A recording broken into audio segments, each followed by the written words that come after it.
What's good, you guys? It's your boy Jay Freshman back with another tutorial. So today I'm gonna go over pretty much mastering in Maximus, or this, mastering at its typical producer level. And the reason why I'm saying it like that because I don't want you guys to undermine the work of actual people that go to school for mastering. You got to understand this shit is a actual skill. Like this shit is a game in itself.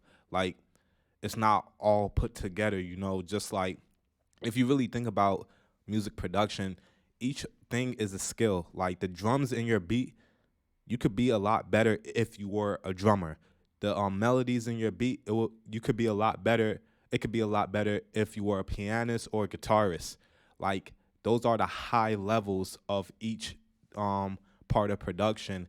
Mixing in this is its own game. Mastering is its own game. So don't undermine the work of these people because pretty much I made a post of the next tutorial y'all want me to make, and y'all, a lot of you guys say mastering, but I'm thinking in my head there's a lot of beginners that's asking for this video. Like, have y'all even gone through the mixing stage? Have y'all even gone through sound selection?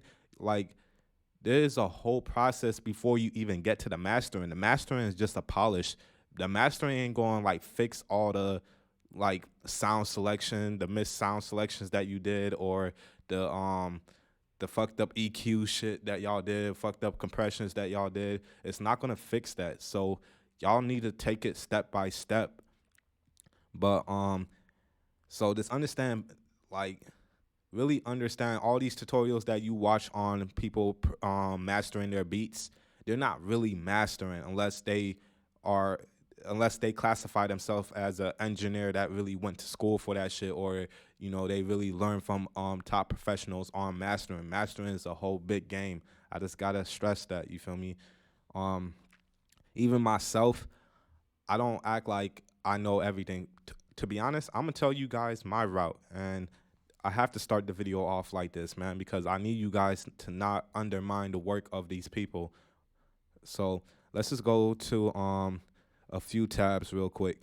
So E master, you can master your track on E master. Just get yourself a good mix. Like I said, mastering is a whole game, man. So it's like for all these beginner producers that just trying to jump right to mastering, y'all don't even know. Like y'all thinking from what y'all seen in tutorials that's mastering. No, you go to professional studios, they gonna look at you like, dude, that's what you call mastering? Remember, they went to school for this shit, you know. So this is a site that pretty much people that specialize in mastering, they put together this coding to where if you just drop your beat in and it does this thing. And that's a good way, man. Especially when like if you're trying to sell beats and you really, when it comes to selling beats, you want to run this shit like a factory. You think you want to spend hella time mastering? Not me, because you're not gonna move any faster than all these other producers. Dude, even Southside from 808 Mafia, he has his engineer. Metro Boomin has his own engineer. They understand the game. So you could get your just go through this site, man. There's two top ones of, you know, mastering. So you have E masters, and you could check the prices right here. I'm not gonna go through all that. Like this is what you guys could do. Um, and then you got Lanar. Like just go see which prices work for you. Switch off, see which sounds better for you. I think they both come with like a free mastering, so you can really see how it really sounds. But let's get back to this shit. So with all that said, we're just going to be doing like some post mastering, I'm gonna call it. So you want to go to the loudest part of your song, right? Because that's where everything is going to reside.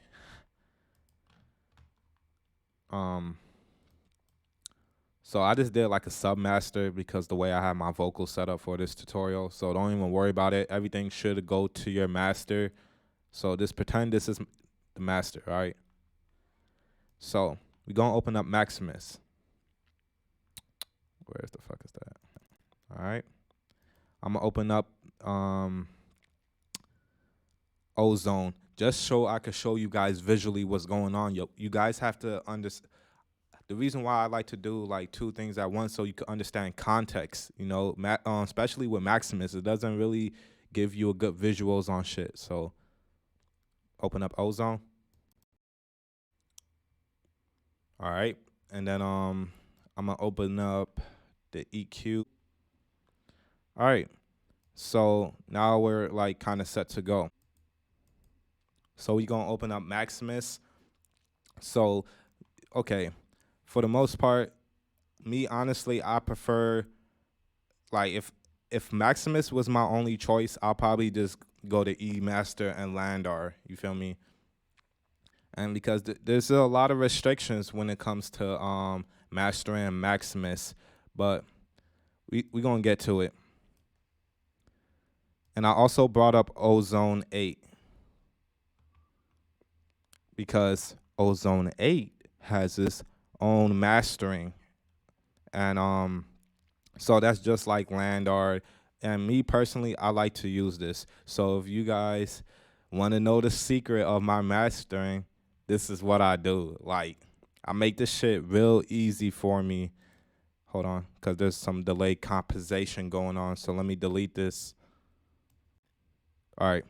So now we're back. That shit slow down the shit hard as hell. So with Ozone, it has its own mastering, and that's pretty much what I use. I don't waste time. I understand, like, I'm trying to run this shit like a factory. I do my own mixes. Put it through the the factory, and boom, finished product. Always think like the factory. I promise. That's gonna be a better it's gonna be better for your business. Back to Maximus.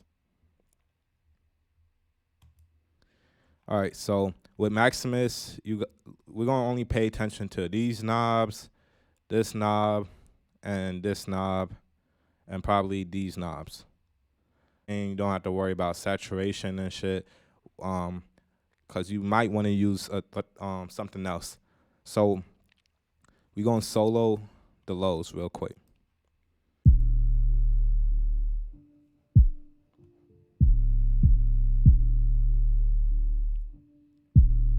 Okay, so now let's look at the imager. Let's see what's going on as a whole. You feel me?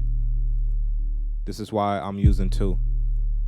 So there is some stereo in the low end, as you can see. Hold on, let me just. So there is stereo. So what you want to do is, now you can use these bands, right? And let's say when it comes to like mastering, I would say, like, especially for the low end, you really want your bass and your kicks to be in the low end. You don't really want anything else, because then now you're putting your sounds in mono, and that's probably not what you want. So do this accordingly. So as I turn it down, you only really hear the bass, but we want to get the kick as well.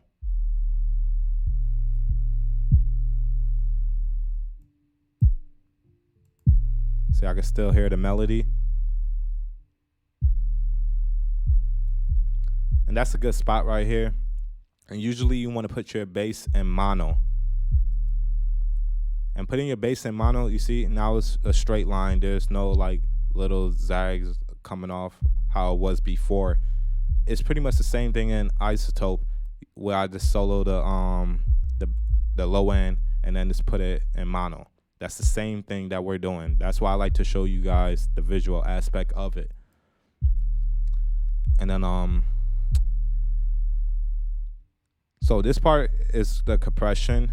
When it gets past this part, like when it gets past this dot, as you see, it's not even getting past it, so nothing's being compressed. It's not even at that point yet. So let's go to the mid. We're working on stereo separation first. So now this part is up to you. You could either put it in stereo, or you could put it in mono. Honestly, I will always kind of spread my mids because this is your sounds that you're talking about. You know, you want it to like surround the listener. You know, you want the bass to be in mono and shit because you just want that to just be more focused on, you know, or put in the background. Like if you go to an orchestra event, they usually have the bass in the background. They're not going to have the bass up front because if the bass is up front, you're not hearing anything else. And I've been to orchestra, so highs, you want to kind of spread them to your liking. Master, you can spread it a little. Remember, you don't want to go crazy, and then you definitely don't want to put it all in mono, so just be careful with that.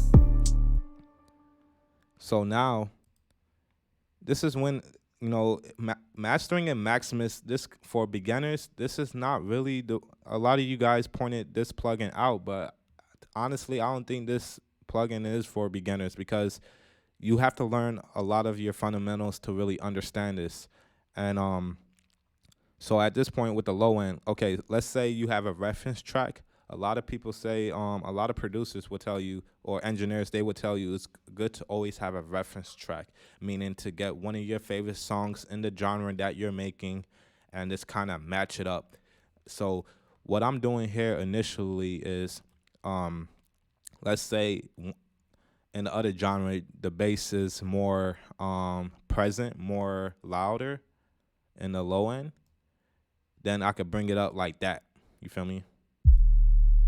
Let me take it off solo.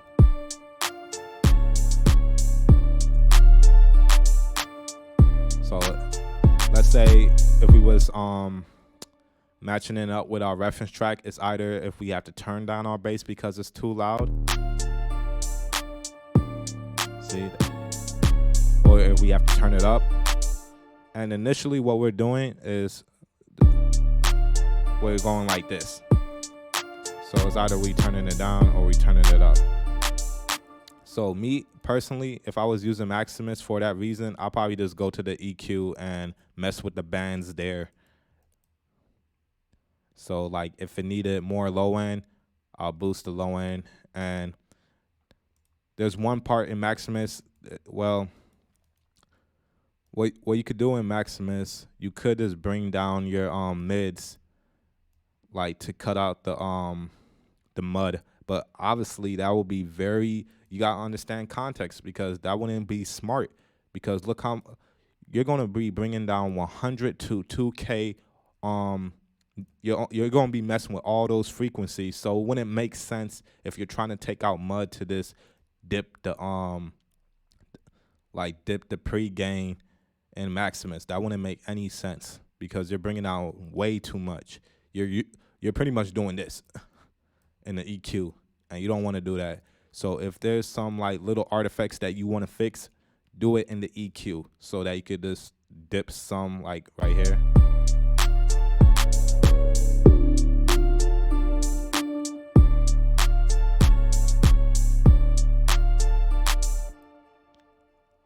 I would just do it like that.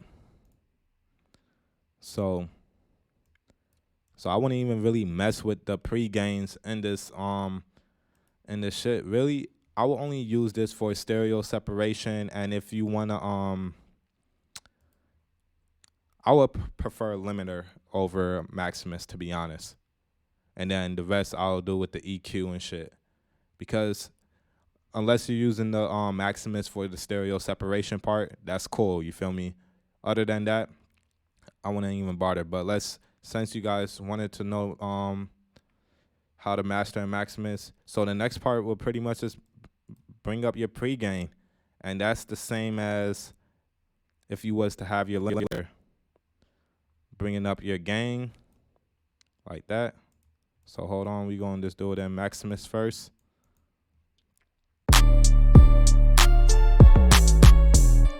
It's already at 0 dB.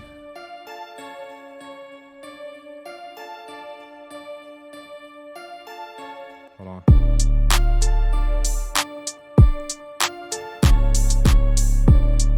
And then pretty much you wanted to get it to 0.5. A lot of people will tell you 0.0. No, see, you gotta understand shit before you just start listening to random people, because you gotta understand, if you're getting your music put on Spotify, iTunes, or all that, they have their own, you know, their own coding that they do to it.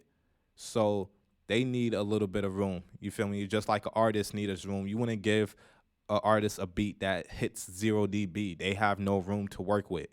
Just so you gotta think in that sense when it comes to your streaming, like Apple and Spotify. They need something to work with, and usually just a little bit 5 decibels below, not 5 decibels, 0.5 decibels below zero. You know, they could do a little of their own kind of mastering or whatever, coding to make it sound right as well on their systems or their platform. So, cause like, and also if you have it at zero, some of the peaks could go past zero, and then it gets distorted. It has all these strange artifacts. So, a good point to put it at 0.5. So, like I said, I really want to, as a beginner, I really want to go to Maximus. I would rather go to a limiter because then everything is visual. Everything makes more sense. Like, and I could really put the ceiling at, negative 0.5. It's a lot harder to do that in Maximus. Like, look, see, okay, we could take off the snap, and then we could put it like that, I guess. So just make sure it's at negative 0.5. But yo, all right.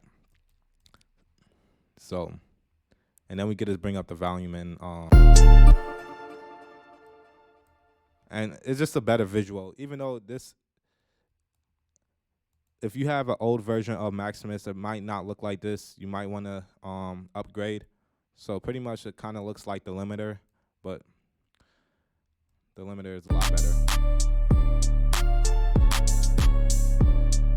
Because now you can see the dynamic range. Now you can see if you're really squashing it. And that's another thing. You don't want to make your tracks too loud. Like, even if you're at 0 dB, you could keep pushing it, but then you're going to squash it, and you really don't want to do that. So let's just get out of that. So for the most part, I know I went through a lot of back and forth with different plugins, but I really wanted to show you guys.